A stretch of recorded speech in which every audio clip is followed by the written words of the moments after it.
Old Bloke Goes Headbanging.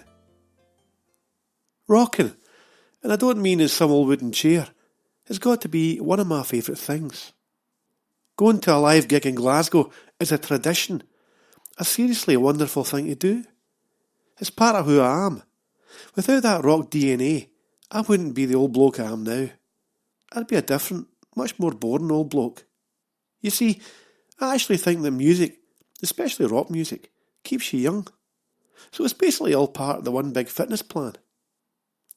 The crunch of a big A chord on a Gibson Flying V, played through a Marshall stack and then through a zillion watt PA, is an instant adrenaline injection that can, and often does, induce something called heads-down mindless boogie. Tonight, getting ready to go uptown to see Glasgow rock band Heavy Petting brings back all these memories of gigs gone by. It used to be the Glasgow Apollo, of course.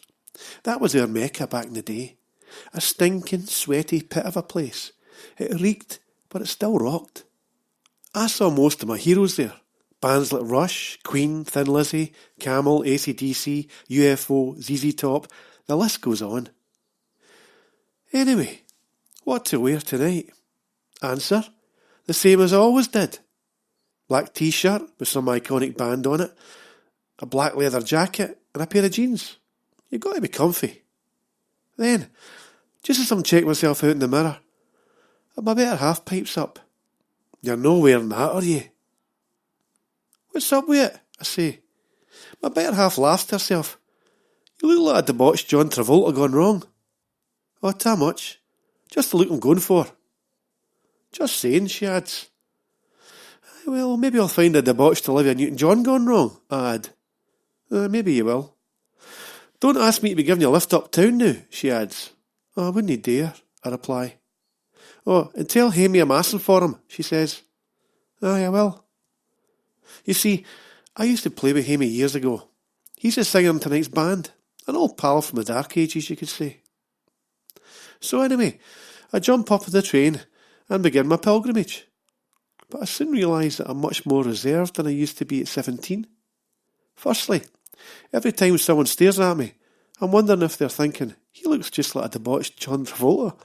And secondly, I used to get tanked up before a gig. You know, fill a wee bottle with a mixture of drinks for your mum's sideboard. A wee dash of everything, so she wouldn't notice anything was missing. You'd end up with your very own Molotov cocktail.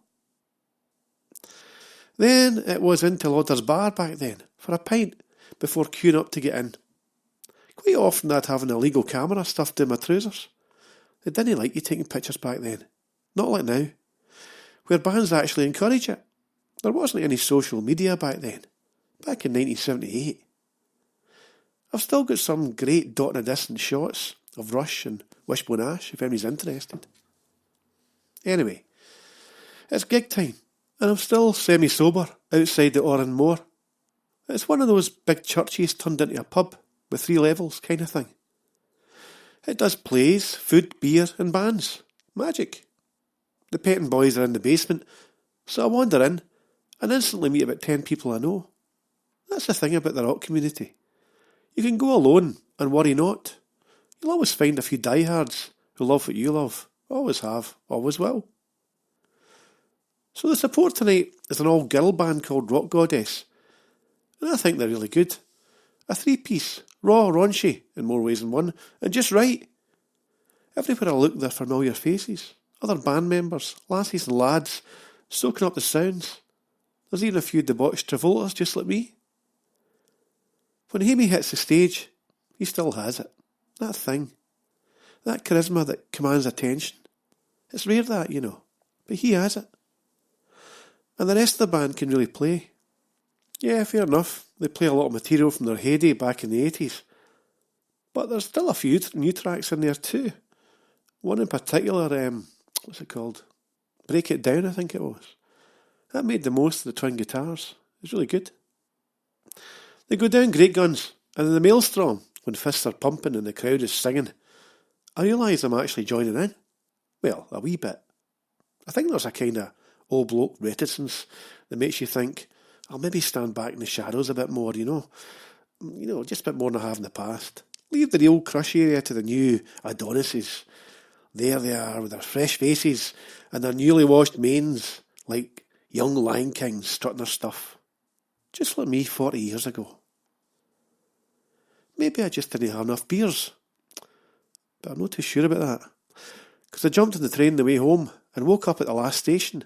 Missed mine altogether. Oh well, this way I can burn some more calories on the 2-mile walk home via the Indian restaurant. You can't beat a portion of pakora at the top of the night. Wrong time to eat, of course, but how often do I go to a rock concert these days?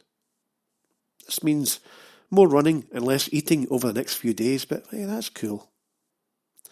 As a wee reminder, Old Bloke Goes Running is now available in paperback via Amazon or your bookshop or your library or on Audible as an audiobook or Kindle as an ebook. It's been featured on BBC Radio Scotland and The Scotsman and even in the Sun newspaper, where they said it was hilarious. Thanks, guys. If you want a signed and dedicated copy, get it straight from my website, allthewspaulmurdoch.co.uk. You can contact me via my website too. If anyone's listening, many thanks. I'll fade out with a wee clip of a song Hamey and myself penned back in the day. It's called Substitute, and I think it was actually covered by a band in America he played in for a while called Child. I saw him do it live, and it was great. Anyway, ciao for now.